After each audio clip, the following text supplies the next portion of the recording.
Olá, muito boa tarde para você. Hoje o programa tá cheio, tá recheado para você de conteúdo, de futebol, de gols. E a gente vai falar bastante de Libertadores e repercutir os jogos de todos os brasileiros que jogaram ontem. Claro que a gente vai falar do Palmeiras, o torcedor do Verdão tá meio cabreiro aí com o Lucha. Temos também convidado especial hoje, o repórter e comentarista Glauco Pazza, que vai falar um pouquinho com a gente.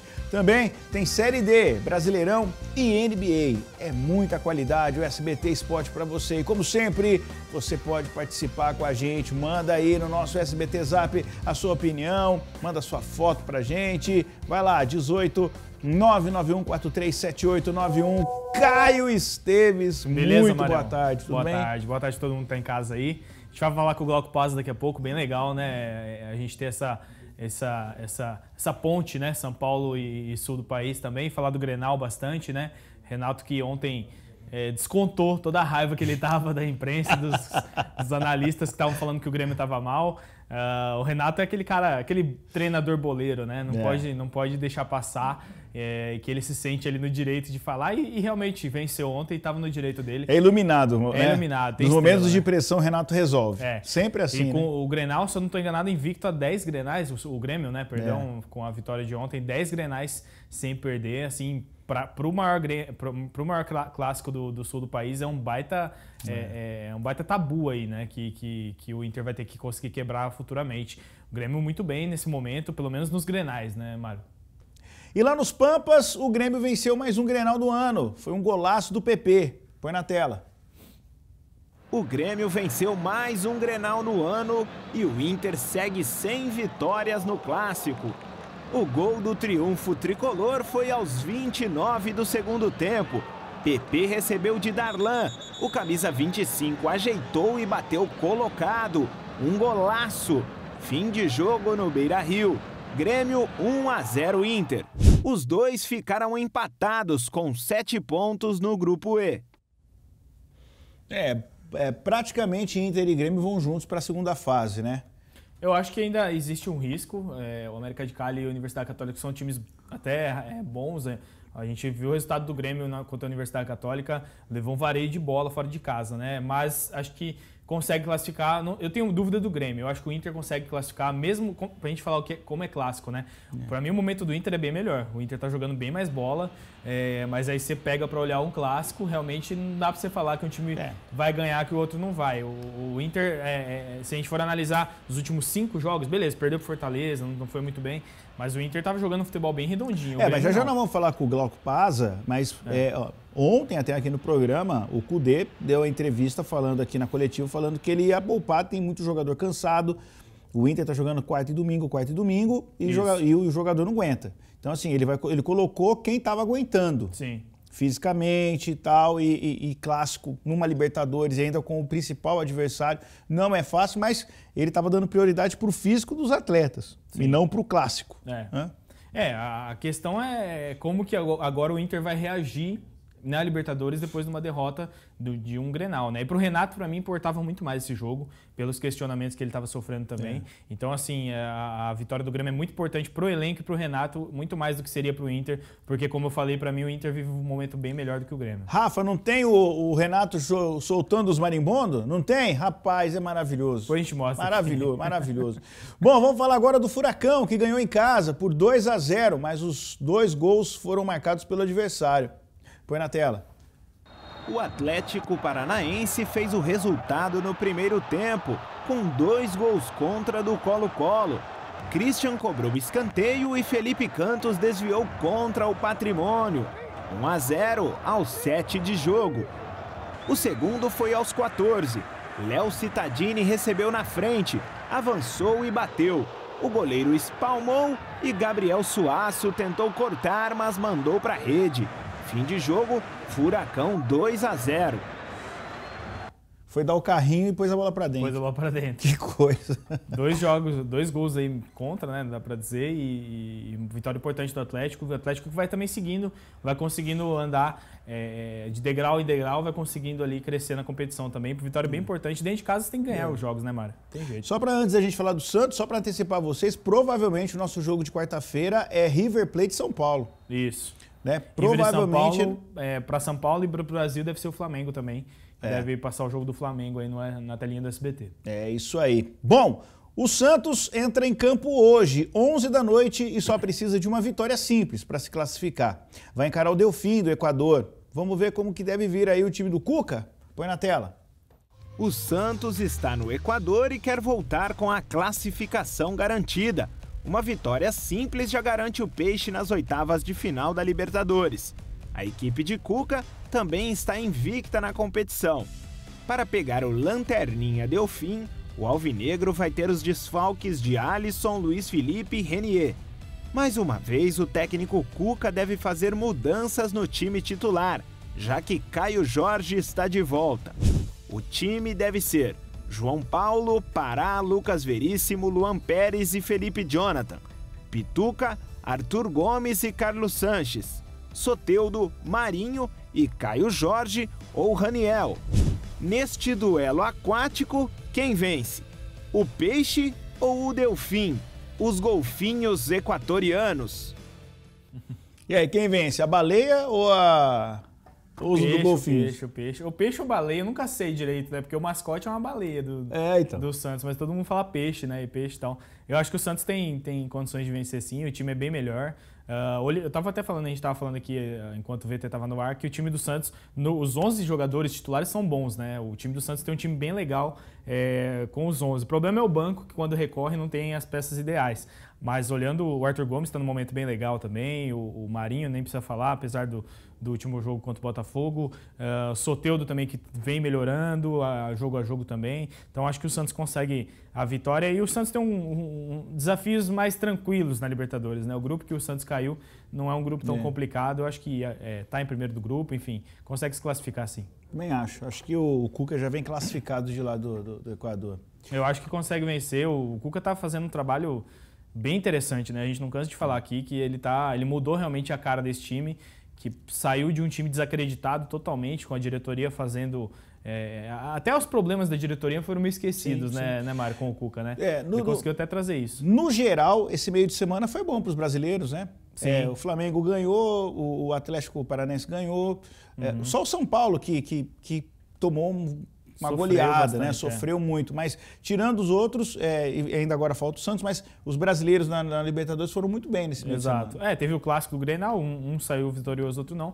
Mas se você for olhar o balanço, eu também acho que saiu positivo. O Brasil, os times brasileiros que estão na Libertadores, na maioria dos casos, são bem melhores do que os times sul-americanos. Não tem mais aquela coisa de os times argentinos estão bem melhores e tudo mais. Eu acho que os times brasileiros são favoritos aí para brigar pelo título, por estar jogando um pouco mais de tempo, voltou um pouco antes nessa pandemia, então acho que tem mais condição para conseguir vencer. Principalmente, aí dá para colocar os dois do Sul, eu acho que também o Palmeiras, o Flamengo, estão num momento melhor aí, o Santos e o São Paulo por fora, vamos ver. Apesar de eu achar que o São Paulo não vai classificar. É isso. Só para lembrar você, o Santos joga às 11 da noite por causa do fuso horário, tá, gente? O fuso horário lá, o jogo lá tá marcado para 9 horas da noite. Exato.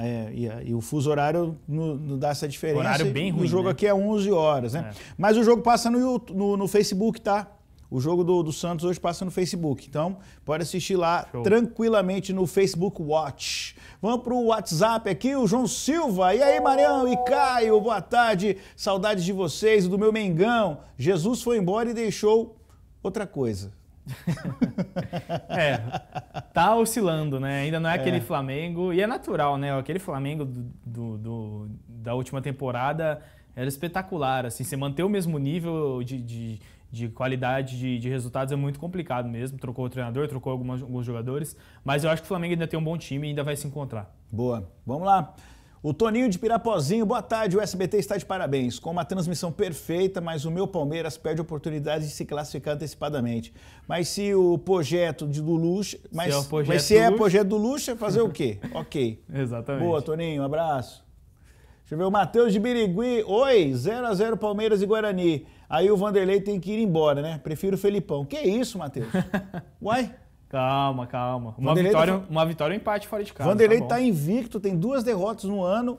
E como que ele tá mal? Não, tá bem. Vocês são muito exigentes, hein? Só precisa fazer o time jogar um pouquinho melhor. Vocês estão muito exigentes, hein? Calma lá. Tem mais? Vamos lá.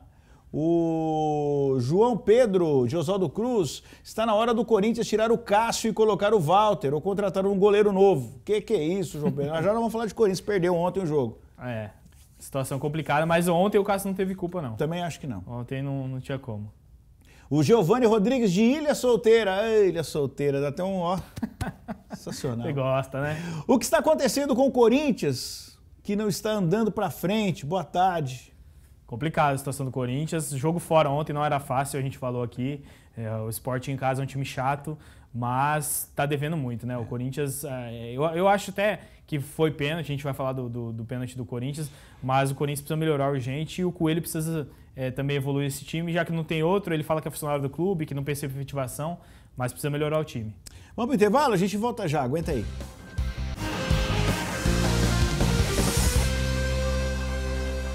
Voltamos com o nosso SBT Esporte e agora um recado para você, profissional da engenharia, da agronomia e das geociências. No próximo dia 1º de outubro, participe das eleições Confea CREA Mútua. Vote em quem irá representar aí o futuro da sua profissão. Compareça a uma das mesas eleitorais que você escolheu ou com a qual você tem vínculo. Elas serão instaladas em dezenas de pontos e em várias cidades, cobrindo todo o estado de São Paulo. E uma informação muito importante, nos locais da votação e para a segurança de todos, as medidas de prevenção da Covid-19 serão rigorosamente executadas. Faça valer o seu voto, é um compromisso com você mesmo e com a sua categoria profissional. Eleições 2020, Sistema Confea CREA Mútua. E a gente está de volta aqui no nosso SBT Esporte e hoje a gente tem um convidado diretamente do sul do país, senhoras e senhores, Glauco Paza. Já põe ele na tela aqui. Glauco, muito boa tarde para você, primeiramente. Muito obrigado pelo carinho. Quem está falando aqui, Mário, Caio Esteves também está aqui comigo. Obrigado, viu, pelo carinho de nos atender aí. Olha, eu que agradeço pela oportunidade, Mário, Caio, um grande abraço, prazer estar participando aqui. Neste dia que é, digamos assim, a continuação do Grenal, né? O Grenal não termina quando o juiz apita o encerramento da partida. Não, o Grenal, vai muito tempo além. Hoje o Rio Grande do Sul está de ressaca. A metade azul, porque comemorou muito, e a metade vermelha, porque está com a cabeça, meu amigo, desse tamanho, cabeça inchada, devido ao clássico de ontem, viu? Boa, vamos falar então diretamente desse clássico que a gente teve ontem. Renato, que entrou muito pressionado. A gente comentou aqui na segunda-feira que ele tinha uma semana muito difícil, arrancou um empate no final do jogo contra o Palmeiras no Brasileirão no domingo. Aí ele tinha o Grenal ontem e aí ele tem o Atlético Mineiro no domingo. Conseguiu respirar, né, Glauco? Pois é, aqui tem o que a gente chama de gangorra Grenal, né? Quando um está em cima, o outro tem que estar embaixo. Parece que é lei. É criado justamente para o futebol gaúcho. É muito difícil os dois estarem por cima ou os dois estarem lá embaixo ao mesmo tempo. Pois a gangorra dos últimos dias dizia o seguinte, que a cobrança era do lado tricolor, pelas últimas atuações. No lado do Inter líder da sua chave na Libertadores, vice-líder no Campeonato Brasileiro, tudo era legal. E as coisas se inverteram. Bastou um jogo para que a cobrança mais forte passasse para o lado internacional e agora o Renato está respirando muito aliviado, inclusive mandou indireta para a imprensa na entrevista coletiva, dizendo para os jornalistas tirarem a camisa do Internacional por baixo do paletó, quer dizer, agora ele foi a forra realmente o Renato. Mas acontece o seguinte, no resumo da ópera, o Internacional está cumprindo o distanciamento da pandemia. Ele estava distante na marcação, estava distante do gol, e aí se deu bem quem teve qualidade individual. No caso do Grêmio, o PP, um moleque que surgiu aí para ser o substituto, quem sabe, do Everton Cebolinha, né, que foi para o Benfica de Portugal, o fato é que ele tem muito futebol no corpo, e num lance em que ele foi protagonista por ter conseguido limpar a marcação e chutar muito bem no canto, determinou a vitória do tricolor. Um talento ali individual, o Inter não conseguiu marcar, não conseguiu atacar, muitas críticas em relação à escalação colorada do Eduardo Cudê, porque ele colocou o Lindoso e o Musto ali como volantes, Jogadores que não têm talento algum para sair jogando nesse esquema que ele quer. Por outro lado, os volantes do Grêmio, eles marcam e saem jogando. Isso também fez uma grande diferença. Olha aqui, ou seja, resumindo a história da gangorra. Passou de um lado para o outro numa questão de 90 minutos, rapaziada. Glauco, boa tarde, o Caio Esteves falando aqui. Grenal é Grenal, né? Não tem nem o que falar. Para mim, eu acho que é um dos clássicos mais importantes do futebol brasileiro, acho que do sul-americano também. É aquela coisa de, eu acho que por ter dois times maiores numa cidade só, dá um gosto a mais, mais ou menos como é em BH também. Eu queria que você falasse um pouquinho, Glauco, da questão da classificação. A gente discutiu o grupo aqui, o Grêmio sofreu uma derrota bem doída na semana passada e agora consegue essa vitória. Você acredita que os dois times aí do Sul conseguem classificar para a próxima fase da Libertadores? Ou você acha que o Grêmio ainda precisa melhorar? O Inter que está no momento um pouco mais delicado, apesar de estar jogando bem no Brasileiro. Como que você vê a possibilidade de classificação dos dois times? Bom, a gente sabe, cara, que a lógica não entra em campo, né? Futebol com lógica não combina muito, mas às vezes é o que a gente tem que abordar. Por quê? Porque eu sigo a lógica daquilo que eu vi nesta própria Libertadores, de Universidade Católica e de América de Cali. Inter e Grêmio tem mais time, tem mais grupo, tem mais condições de seguir à frente. E nessa classificação, que você já deve ter falado aí, como você falou, 7 pontos para Inter, 7 para Grêmio e depois América de Cali e Universidade do Chile com 4 cada um, a distância é considerável. Nós temos também que levar em conta que Inter e Grêmio, quando jogam em casa, são muito fortes na Libertadores. Então, esses pontos a gente computa pela lógica do futebol que eles vão garantir. Eu acho que os dois têm plenas condições de seguir adiante. E aí alguém vai perguntar, poxa, mas jogando no Chile, o Grêmio fez um papelão contra a Universidade Católica. Mas não leve isso como regra. Aquele jogo foi realmente irreconhecível do Grêmio. O Grêmio pode muito mais que aquilo. Aquilo foi fora da curva. Então eu acredito, sim, que Grêmio e Inter e Grêmio seguem na Libertadores por terem mais condições. Agora, voltando ao que eu falei antes, é lógica. E aí o futebol a gente sabe que apronta, né? E apronta muito. A gente já viu várias coisas acontecerem no mundo do futebol, né? É isso mesmo, Glauco. E ainda falando nisso, né? A gente teve no jogo no Chile, né? De vez em no ano, o time do Renato sempre dá essas travadas, né? A gente teve o ano passado o Flamengo, né? O Grêmio estava muito forte, foi para o Maracanã, não tinha favorito aquele jogo e aí acabou tomando uma goleada que nem o próprio Grêmio esperava, né? E aí aconteceu a mesma coisa lá no Chile. E o Renato é um cara que consegue mexer psicologicamente com o time.